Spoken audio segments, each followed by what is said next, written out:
think Larry Elder is standing by. Larry, we kind of wish you were on that stage. At one point, I think that was in the cards. Welcome to Newsmax. How are you, and why aren't you on that stage, by the way? You should be. Yeah, I should be. I met all the criteria, the 40,000 individual donations, three polls showing me at 1% or higher. And then all of a sudden I get a phone call from Ronna McDaniel and the debate czar, David Bossie, and they say, well, we can't use Rasmussen. I said, why? They said, because it's, quote, affiliated with the Trump campaign, close quote. I said, even if that's true, what does it have to do with my campaign? Well, we're not using any poll that's affiliated with any campaign.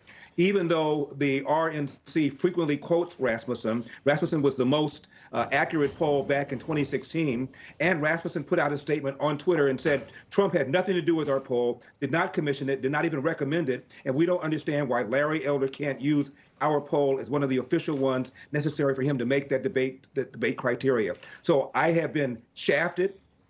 I'm trying to use a word that I can use on television. Okay. I have been shafted, and my lawyer is the former chair of the Federal Elections Commission, former general counsel of the Republican Senatorial Committee, and he says that this essentially is tantamount to an in-kind contribution to the 8 people that are there because they're violating the FEC's own rules for a debate. When you set rules for a debate, you need to objectively apply them to everybody. Otherwise, you're making an in-kind contribution to the 8 candidates to my detriment. So it's possible that the FEC could fine the RNC and Fox News for making in-kind contributions to the tune of $100 million per. And we gave them until 2 o'clock Central Time to put me up there in that debate stage. And if not, we're filing a complaint with the FEC around 10 a.m. local time tomorrow morning.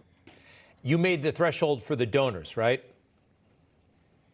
Oh, yeah, we exceeded that. We got over 40,000, and 200 had to come from at least 20 different states.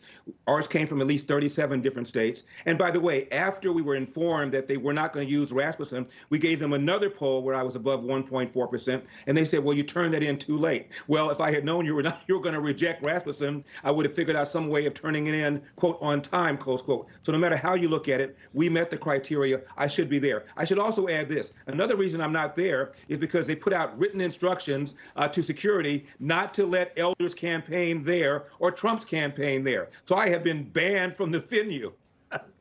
Well, we don't like that. You know, Mercedes, you have expertise in running these kinds of things. I mean, who does Romney McDaniel, whatever, who does she think she is? I think she's a little carried away with herself and the party. This is bigger than the party. It is. And when you're talking about like Asa Hutchinson, I don't know who has Asa fever these days, for crying out loud. Yeah. His poll numbers are not very significant. I mean, if Asa's up there, why wouldn't a Larry Elder be up there? I mean, it makes no sense in the fact that it seems like the RNC is shifting a bit their criteria instead of allowing some of these candidates to really jump in and have an opportunity. I mean, we saw this with Mayor Francis Suarez, also couldn't qualify for the debate. He was a lot softer, a lot nicer to Ronna McDaniel and the RNC.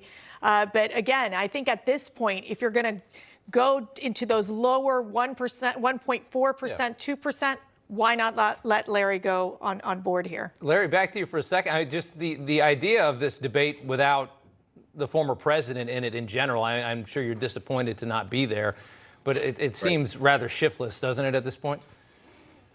Well, you know, I believe that Donald Trump has a commanding lead, kind of politics 101. When you have a commanding lead, you don't show up for the debates. I was going to show up whether Trump showed up or not, because I'm talking about some things in addition to the America First agenda. Nobody else is. Most notably, the #1 social problem in America is not the epidemic of COVID. It's the epidemic of fatherlessness. And nobody is talking about the large number of American kids, particularly black kids, who enter the world without a father in the home married to the mother. I have ideas about what to do about that. I think it makes the establishment uncomfortable to talk about this, the lie that America remains systemically racist, and the critical need for school choice, where, for example, in Baltimore, I'm not making this up, 13 public high schools in Baltimore, all located in the inner city, 0% of kids can do math at grade level, yet the Democrats oppose school choice. These kinds of things I'm bringing to the table in a full-throated, aggressive way, and I think it makes them feel uncomfortable. I think the fix is in for Ron DeSantis. I think the RNC wants anybody other than Trump, and I think Ron DeSantis is their guy, and they don't want anybody to steal some limelight from him. And I'm a very skilled debater. I ran for governor, as you know, of California, got 3.5 million votes.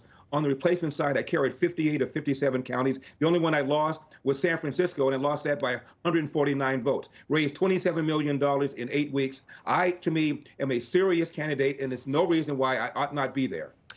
Well, there's going to be more debates, Larry Elder, and we want you on that stage. It should be happening right now. Many thanks, sir.